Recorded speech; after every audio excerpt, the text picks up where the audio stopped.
कुरान अल्लाह का सच्चा कलाम है। ऑस्ट्रेलवी पादरी ने इस्लाम कबूल कर। ऑस्ट्रेलवी पादरी गोल्ड डेविड ने जिंदगी के 45 साल चर्च में वक्फ करने के बाद इस्लाम कबूल कर। गैर मुल्की मीडिया की रिपोर्ट के मुताबिक गोल्ड डेविड ने इस्लाम कबूल करने के बाद अपना नाम अब्दुल रहमान रखा। गोल्ड डेविड ने ऑस्ट्रेलवी ईसाई बरादरी में एक मोतबर पादरी की हैसियत से मकाम हासिल किया। उन्होंने 4.5 दहाइयों तक चर्च की खिदमत की और नौजवान मसीही उन्हें एक हमजहत शख्सियत के तौर पर देखते थे। गोल्ड डेविड्स के इस्लाम कबूल करने की खबर ने बहुत से लोगों को हैरान कर दिया।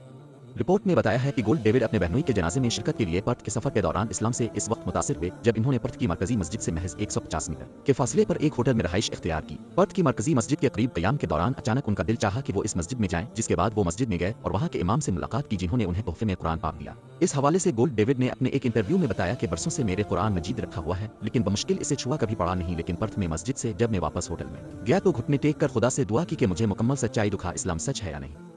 इन्होंने मजीद बताया कि मैंने घुटने टेक कर दुआ की, फिर मैंने बैठकर कुरान पढ़ा और इसे पढ़ते हुए मुझे फिक्री, जज्बाती और रूहानी तौर पर एहसास हुआ कि यह खुदा का सच्चा कलाम है।